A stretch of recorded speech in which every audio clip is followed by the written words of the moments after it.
जी, अस्सलाम वालेकुम। उम्मीद है कि आप तमाम दोस्त खैरियत से होंगे। यकीनन आपकी नज़रों से भी ये खबर गुज़री होगी। अब तो ख़ैर मीडिया में बहुत ज़्यादा ज़िक्र हो चुका कि एक साहब ने ऑनलाइन ऐप से कर्ज़ लिया और फिर वो वापस नहीं कर पाए और उन ह्यूमिलेट किया गया उनको और फिर उसके बाद उन्होंने ख़ुदकुशी कर ली। सवाल ये पैदा होता है कि आखिर ये मामलात जो हैं ये इस कदर इतने गमगीर क्यों होते जा रहे हैं हर गुज़रते हुए दिन के साथ। देखिए, जो लॉ ऑफ लैंड होता है उसको ओबे करना बहुत ज़रूरी है, उसको फॉलो करना बहुत ज़रूरी है, कानून का एहतराम बहुत ज़रूरी है और कानून पर चलना बहुत ज़रूरी है। अगर हम इन चीज़ों पर अमल नहीं करते तो फिर उसका हमें नुकसान भुगतना पड़ता है। कानून जैसा भी हो वो किसी न किसी फ़हम के नतीजे में ही जन्म लेता है। उसके पीछे एक रिसर्च होती है, एक बाकायदा तौर पर प्लानिंग होती है, फिर कहीं जाके वो कानून जो है वो पाया तकमील तक पहुँचता है। हमारे यहाँ जो बैंकिंग सिस्टम है, गो के उस बैंकिंग सिस्टम से मुझे लाख इख्तलाफ है। मुझे अपने कन्वेंशनल सिस्टम से तो इख्तलाफ है ही, मुझे तो इस मौजूदा जो इस्लामिक बैंकिंग सिस्टम है हमारे यहाँ जो राइज हुआ है, मुझे तो इससे भी इख्तलाफ है। लेकिन मसला इस चीज़ का है कि ये जो इस्लामिक सिस्टम राइज हुआ है या इससे पहले जो हमारा कन्वेंशनल सिस्टम है, ये बाकायदा रूल्स एंड रेगुलेशन के मुताबिक है। स्टेट बैंक ऑफ पाकिस्तान जो है वो इस पर नज़र रख के बैठा हुआ है कि कौन सा बैंक जो है वो क्या करता है। अगर आपको कोई शिकायत है या कर्जा आपने हासिल किया, उसमें आपके साथ कोई दो नंबरी हुई है या बैंक ने आपके साथ ज्यादती की है, तो आपके पास बाकायदा प्लेटफॉर्म्स मौजूद हैं कि जहां पर आप जाके अपना केस लड़ सकते हैं। खुदा न खास्ता अगर आप कर्ज वापस नहीं कर पाते तो उसका भी बाकायदा तौर पर एक निज़ाम मौजूद है कि जिसके तहत नीलामी होगी या आपको बुलाया जाएगा या जो भी कानूनी कार्रवाई होगी उसका एक बाकायदा कवायद व ज़वाबित मौजूद हैं। लेकिन सवाल ये पैदा होता है कि जिस वक्त फतवों की भरमार कर दी जाएगी, सूदी निज़ाम कह कह कर और बैंक में जाने वाले लोगों को भी एक जो है वो मशकूक नज़रों से देखा जाएगा। वहाँ से कर्ज लेने वालों को जो है वो सूद कहकर और उस पर सूद से कर्ज लिया आपने, उसको वो घर वालों को शक्ल नहीं दिखा सकता, वो बंदा है वो अपने दोस्तों को शक्ल नहीं दिखा सकता, चाहे वो लोग जिन्होंने सूदी निज़ाम में अपने बड़े बड़े बैंक अकाउंट्स खोल रखे हों वो फतवे देने से बाज नहीं आते। उनके फतवे देने की वजह से एक आम आदमी जो है वो बेचारा बैंक से लोन लेने से कतराता है। मेरी कुछ दोस्तों से बात हुई जिन्होंने ये काम कर रखा था, तो उन्होंने कहा यार देखें बात ये है कि अगर हम बैंक जाते हैं, बैंक से हम कर्जा उठाते हैं तो हमें 70 लोगों को जवाब देना पड़ता है कि यार तुम तो वो सूद पर पैसे ले लिए तुमने। हालांकि हकीकत बात यह है कि अगर आप ये समझते हैं कि एक आदमी जिसने सूद पर कर्ज लिया है उसको ये काम नहीं करना चाहिए, तो अगर आपके अंदर जो है, अगर आप इस चीज़ को इतना ही नापसंद करते हैं और आप जो है वो बहुत बड़े ठेकेदार हैं, तो फिर आप अपनी जेब से उस बंदे की ज़रूरत जो है वो पूरी कर दीजिए। लेकिन अगर आपके अंदर इतनी इखलाकी जुर्रत नहीं है कि आप किसी की ज़रूरत पूरी कर सकें, तो आपको उसको बैंकिंग सिस्टम से कर्ज लेने पर ताना देने का भी कोई इख्तियार नहीं है, आपको उसके ऊपर फतवे जारी करने का भी कोई इख्तियार नहीं है, इसलिए कि आपने उसी बैंकिंग सिस्टम के अंदर जो है वो अपने बहुत बड़े बड़े अकाउंट खुलवा रखे हैं।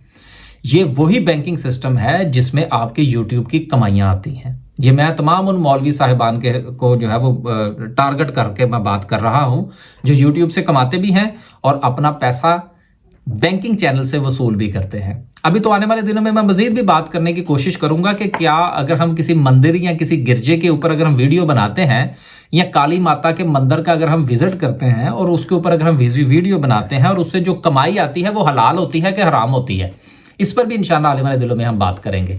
लेकिन अभी मौजू जो है वो सिर्फ ये है कि जब आप निज़ाम को नहीं चलने देंगे और उसमें रोड़े अटकाने की कोशिश करेंगे तो फिर गैर रियासती और नॉन रेगुलेटेड इंस्टीट्यूशंस जो हैं या जो इदारे हैं या जो फ्रॉडिये हैं वो जन्म लेते हैं। यही वजह है कि इस वक्त ये जो एप्स हैं इसमें सेविंग, इन्वेस्टमेंट, कर्जा जात भरमार हो चुकी है। बहुत सारी ऐप्स तो ऐसी हैं जिनके ऊपर हम वीडियो बना चुके, वो जावा आई थी, उससे पहले बी फॉर यू थी और फिर पता नहीं कौन कौन सी थी जिस पर हम बात कर चुके हैं। लेकिन आप एक ऐप के ऊपर बात करते हैं, उनकी 15 ऐप्स जो है वो आप मजीद जो है वो सामने आ जाती हैं। अब आज के दौर के अंदर किसी एक ऐप को बनाना या उसको इंट्रोड्यूस करवाना कितना को मुश्किल काम है। आप 10 से 15 डॉलर का अगर आप बूस्टर मारते हैं यूट्यूब के ऊपर या आप बूस्टर मारते हैं फेसबुक के ऊपर, तो उसको आप कहाँ से पकड़ेंगे? वो उसको कंट्रोल करना बड़ा मुश्किल काम है। آپ صرف اور صرف یہ نظر ضرور رکھ سکتے ہیں کہ پاکستان کے اندر کون کون سی ایپس جو ہیں وہ کام کر رہی ہیں. آپ نے ان کو گاہے بگاہے چیک کرنا ہے اور ان کو آہستہ آہستہ ختم کرنا ہے. لیکن اگر ہمارے افسران ہی جو ہے وہ بڑی بڑی مونچھیں رکھ کے ٹی وی چینلز کے اوپر بیٹھ کر یہ کہیں گے ہم جی انویسٹیگیشن کر رہے ہیں جی کافی دنوں سے. اب دیکھیں کہ جو آج کا جو نظام ہے جتنی تیزی کے ساتھ چور بھاگ رہا ہے اتنی اس سے کم از کم ایک قدم آگے اگر آپ نہیں ہوں گے تو آپ اس کو نہیں پکڑ سکتے. اور بڑی مونچھوں والوں کے تو بس کی تو بالکل بات نہیں ہے کیونکہ ان کو ڈیجیٹل ٹیکنالوجی کی الف بے کا نہیں پتا. تو جب ان کو الف بے کا نہیں پتا تو پھر وہ کنونشنل طریقے سے اگر ان فراڈز اور اس قسم کی ایپس کو پکڑنے کی کوشش کریں گے تو اس کا حال وہی ہوگا جو کہ ابھی تک FIA کچھ نہیں کر پائی. ٹھیک ہے انہوں نے کچھ ایپس بند کر دی ہوں گی لیکن سر ایپس تو چل رہی ہیں. نظام جو ہے وہ اپنی جگہ پر موجود ہے. لوگ ابھی تک اسی طرح سے بے عزت ہو رہے ہیں. اور سودی حوالے سے ایک آدمی جو بینک سے قرض نہیں لے رہا صرف اس لیے کہ لوگ اس کو سود کا تانا دیں گے، جب وہی ایپ جو ہے وہ اس کے رشتہ داروں کے ذریعے سے اس کو ذلیل کرتی ہے کہ اس نے سود پر ہم سے پیسے لیے ہیں اور اب یہ پیسے واپس نہیں کر رہا، تو پھر اس کا انجام یہی ہوتا ہے جو کہ انصاف کا ہوا. تو گزارش یہ ہے کہ آپ نظر رکھیے اپنے دوستوں پر، اپنے عزیزوں پر، رشتہ داروں پر. اور اگر آپ یہ سمجھتے ہیں اور آپ کو یہ پتہ لگتا ہے کہ اس بندے نے سود پر پیسے لے رکھے ہیں اور آپ کی یہ غیرت گوارا نہیں کرتی تو یہ غیرت اپنی ذات تک آپ محدود رکھیے. اگر آپ کی غیرت جو ہے وہ آپ سے باہر نکلنے کی کوشش کرتی ہے تو اس سے پہلے کہ آپ کی زبان کچھ بولے یا آپ کی غیرت جو ہے وہ آپ سے تھوڑا سا آگے نکلنے کی کوشش کرے، اپنے جیب کو ڈھیلا کیجیے. اس بندے کی ضرورت اپنی جیب سے پوری کیجیے. لیکن اگر آپ کے اندر اتنی اخلاقی جرت نہیں ہے کہ آپ اس بندے کی ضرورت جو ہے وہ پوری کر سکیں اور اس کو سودی نظام سے بچا سکیں، کہ آپ کے اندر اتنی اخلاقی جرت نہیں ہے کہ آپ جو ہے وہ اس بندے کو اس سودی نظام سے بچا سکیں، اس بینکنگ سسٹم سے بچا سکیں کہ جس سے وہ قرضہ لینے کے لیے جا رہا ہے، تو آپ اپنی زبان بند رکھیں تاکہ وہ کسی فراڈیے کے ہتھے نہ چڑھ جائے. اگر وہ بینک کے پاس جائے گا، بینک کے ساتھ اس کی جو بھی لین دین ہوگی، جو بھی لڑائی جھگڑا ہوگا، اس کو دیکھا جائے گا، اس کا ایک نظام موجود ہے. لیکن ان ایپس کا کوئی نظام موجود نہیں ہے. یہ بندے کو ذلیل و خوار کریں گے. اور آپ بھی اپنے فتووں کو سمیٹیے اور لوگوں کی زندگی سے مت کھیلیے. آپ اپنے بینک اکاؤنٹ سے سودی نظام سے نکالیے اور آپ جو ہے وہ لوگوں کی ضرورتیں پوری کیجیے. آپ اگر ضرورت پوری نہیں کر سکتے تو اپنی زبان بھی بند رکھیں اور فتوے بھی اپنی جیب میں رکھیں. نہیں تو اس قسم کے جو تیزی کے ساتھ پھیلتی ہوئی ڈیجیٹل ٹیکنالوجی ہے اس کو کنٹرول کرنا مشکل ہو جائے گا. تو آپ دوستوں سے یہ گزارش ہے کہ اگر آپ خود قرضہ لینے کے لیے جا رہے ہیں تو بینکنگ سسٹم کا انتخاب کیجئے. جو ریگولیٹڈ ادارے ہیں ان کے پاس جائیے. دنیا کی پرواہ مت کیجئے کہ دنیا کیا کہہ رہی ہے.